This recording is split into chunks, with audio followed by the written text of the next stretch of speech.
آج کل جس کا میڈیا پر زیادہ ذکر ہو رہا ہے کہ جس نے سرعام اصحاب رسول کی گستاخی اور توہین کی اور یہ بات کہی کہ نبی رحمت صلی اللہ علیہ وسلم کے بعد جس طرح حضرت الامیر صاحب ذکر فرما رہے تھے کہ یہ بات کہی گئی اور میڈیا پر یہ کلپ موجود ہے کہ نبی رحمت صلی اللہ علیہ وسلم کے بعد سوائے 3 اصحاب رسول کے سیدنا مقداد، سیدنا سلمان اور سیدنا ابو ذر رضوان اللہ علیہ مجمعین کے علاوہ سارے کے سارے اسلام سے پھر گئے، مرتد ہو گئے۔ نعوذ باللہ۔ اتنا سنگین جرم اور اتنی ثقیل بات اور کھلا قرآنی آیات کا انکار اور صحیح احادیث کا انکار، ذرا غور کرے کہ ہمارے پاس سوائے احتجاج کے اور راستہ کیا بچا ہے۔ اگر کوئی ایسی شخصیت ہوتی جس پر شیعہ کا ایمان ہوتا اور ہماری اس سے محبت عقیدت نہ ہوتی، پھر ہم اس کی اعلان گستاخی کرتے اور پھر انہیں پتہ چلتا کہ پیاروں کی توہین سے کتنی دل کو تکلیف ہوتی۔ ان کی یہی جیت ہے کہ یہ سیدنا ابو بکر عمر عثمان کی گستاخی کو فرض سمجھتے ہیں، واجب سمجھتے ہیں، ان کا ایمان ہی مکمل نہیں ہوتا۔ تبرہ ان کے مذہب کا حصہ ہے۔ کبھی آپ کا اتفاق ہوا ہو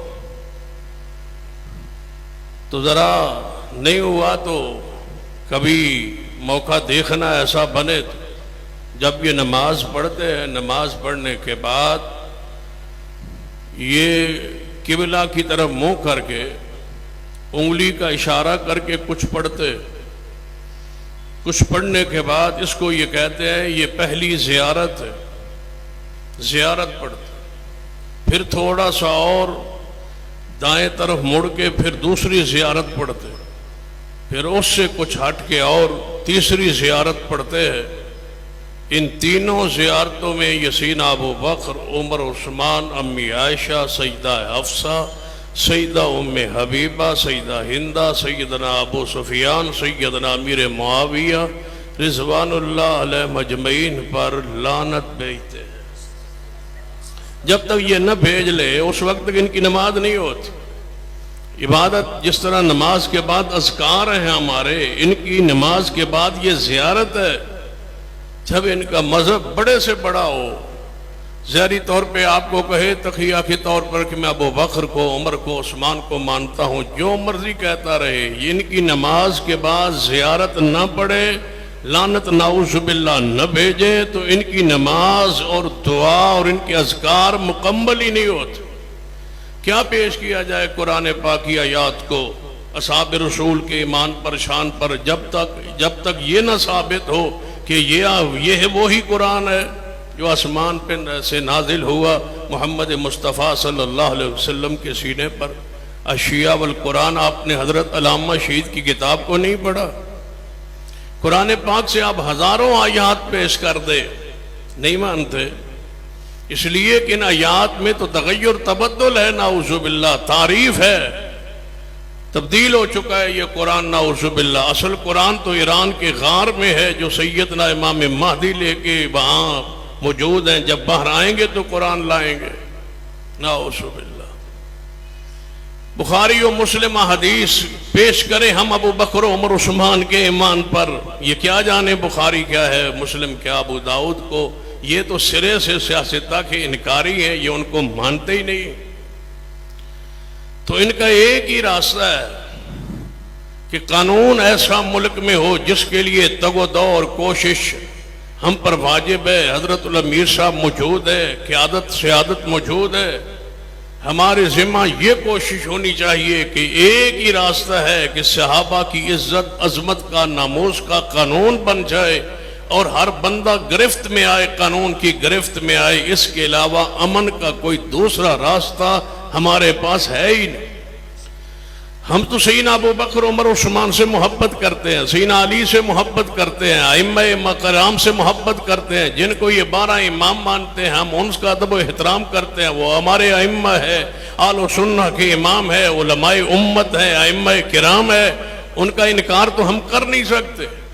حتیٰ کہ جس امام نے ابھی آنا ہے سیدنا امام مہدی، ہم تو اس کے بھی قائل ہیں، اس کو ماننے والے، اس کا ادب احترام ہم پر واجب اور ضروری ہے۔ تو ایک ہی راستہ ہے، یا انہیں برا کہا جائے، جب انہیں برا کہا جائے تو قانون آڑے آتا ہے، ملک میں افراتفری مچتی ہے، فرقہ واریت پھیلتی ہے، کہتے ہیں انہیں برا نہ کہو، انہیں کافر نہ کہو، انہیں منافق نہ کہو، انہیں کچھ نہ کہو۔ جب انہیں کچھ نہیں کہنا تو پھر قانون ہی ایک راستہ بچا ہے کہ قانون دیا جائے، بنایا جائے کہ صحابہ کی جو توہین کرے اس کو کافر کردار تک پہنچایا جائے، اور جب تک یہ قانون نہیں بنتا انشاءاللہ ہم یہ احتجاج جاری رکھیں گے انشاءاللہ۔ صحابہ کرام رضوان اللہ دیکھیے، ان کے نزدیک بھی ہمارے نزدیک بھی صحابی کسے کہا جاتا ہے؟ یا تو بتلاؤ نا کہ صحابی کی تعریف میں تمہارے نزدیک اور ہمارے نزدیک کوئی فرق ہے؟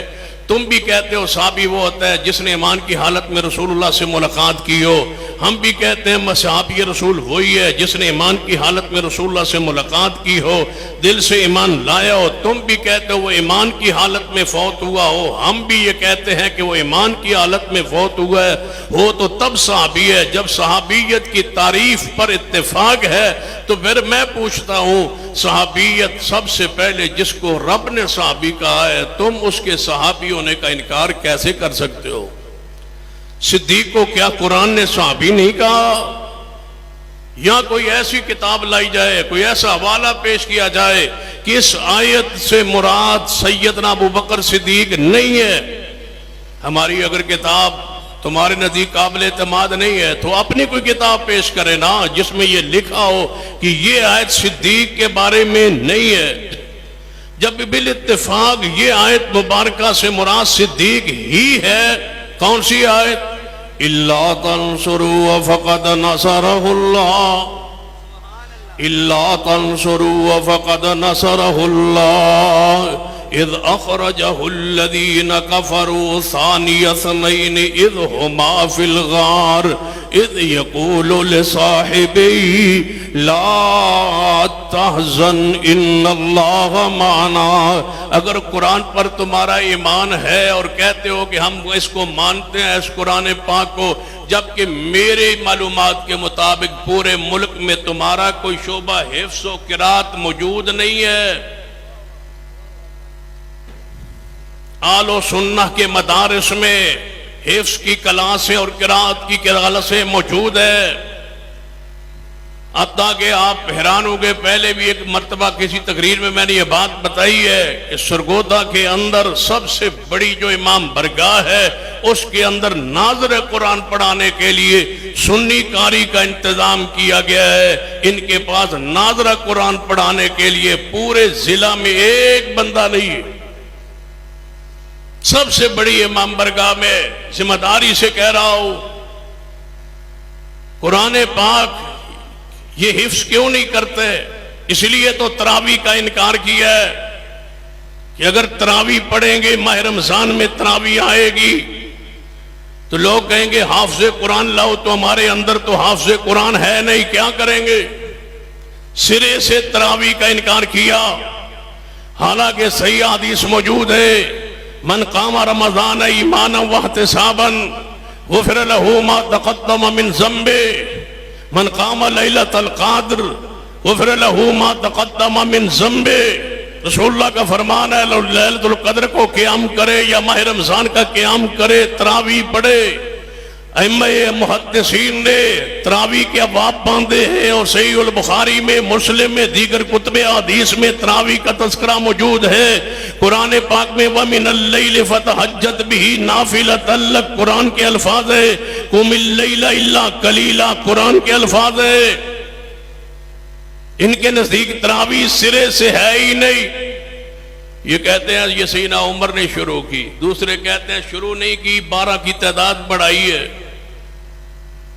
تو انہوں سمجھ نہیں آئی۔ ایک گروہ کہتا ہے کہ سرے سے ساری کی ساری نماز تراویح سیدنا عمر نے شروع کی ہے، دوسرے کہتے ہیں کہ نہیں 12 شروع تو 20 شروع تو نہیں کی، 12 کا اضافہ کیا ہے۔ دونوں غلطی پر ہے۔ جس سنت پر رسول اللہ تھے اسی سنت پر سیدنا عمر تھے۔ سیدنا عمر نے بھی 8 رکعت تراویح پڑھائی، پر جناب حکم دیا پڑھنے کا۔ کھولیے موطا امام مالک، حضرت ابی بن کعب اور حضرت تمیم داری کو 8 رکعت کا ہی حکم دیا تھا۔ تو جس بات کی طرف میں اشارہ کر رہا ہوں، تمہارے پاس حافظ قرآن موجود نہیں ہے۔ پھر کراچی سے نہ ایک حافظ تلاش کر کے لے آئے جس کی عمر تھی 12 سال، 9 سال سے اوپر تھا، 10 11 سال 12 سال کا ہو بچہ۔ اس کو پیش کیا اجتماع میں کہ یہ لوگ کہتے ہیں ہمارے اندر حافظ قرآن کوئی نہیں، یہ ہے ہمارا حافظ قرآن، یہ بچہ ہے اور اس سے پوچھو قرآن کی آیت، کوئی پوچھو۔ تو میں نے کہا جب کراچی سے ایک بچہ لے آئے اس کا مطلب ہے کراچی تک تو کوئی نہیں، کراچی تک تمہیں حافظ قرآن نہیں نہ ملا، یہ کراچی سے بچہ لائے ہو، یہ ابھی رافضی نہیں ہے نا، جب جوان ہوگا بالغ ہوگا رفظ کرے گا اس کے سینے سے قرآن اللہ کھینچ لے گا۔ تمہارے سینے میں قرآن محفوظ نہیں رہتا،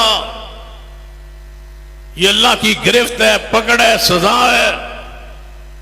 تم نے جامع القرآن کو برا کہا، تم نے ناشر قرآن کو برا کہا، تم نے صدیق و عمر جس کی صحابیت پر قرآنی نص موجود تھی، کیجئے جرأت انکار کیجئے۔ اور قرآن کی آیت کا اسلوب ذرا غور کرنا، إِلَّا تَنْصُرُوا فَقَدْ نَصَرَهُ اللَّهُ إِذْ أَخْرَجَهُ الَّذِينَ كَفَرُوا، جب نکالا کافروں نے نبی علیہ السلام کو ہجرت پہ مجبور کس نے کیا؟ اونچی بولیے، کافروں نے۔ نکالنے والے کون تھے؟ قرآن کہتا ہے نکالنے والے کافر ہے، یہ بدبخت کہتا ہے لے جانے والا کافر ہے۔ قرآن کہتا ہے نکالنے والے کافر ہیں، لے جانے والا کون ہے؟ قرآن کی تقسیم دیکھیے، نکالنے والے اذا اخرجوا الذین کفروا، اور لے جانے والے ثانی اثنین اذ ہما فی الغار اذ یقول لصاحبی لا تحزن ان اللہ معنا۔ اگر تم کہتے ہو ارتداد کا اختیار کر گئے یہ اصحاب رسول، قرآن کی ایک آیت پڑھتا ہوں 11ویں پارے، غور کیجئے اس آیت پر، والسابقون الاولون من المہاجرین والانصار والذین اتبعوهم بإحسان رضی اللہ عنہم ورضوا عنہ وأعد لهم جنات تجری تحتها الانہار خالدین فیہا ابدا ذالک الفوز العظیم۔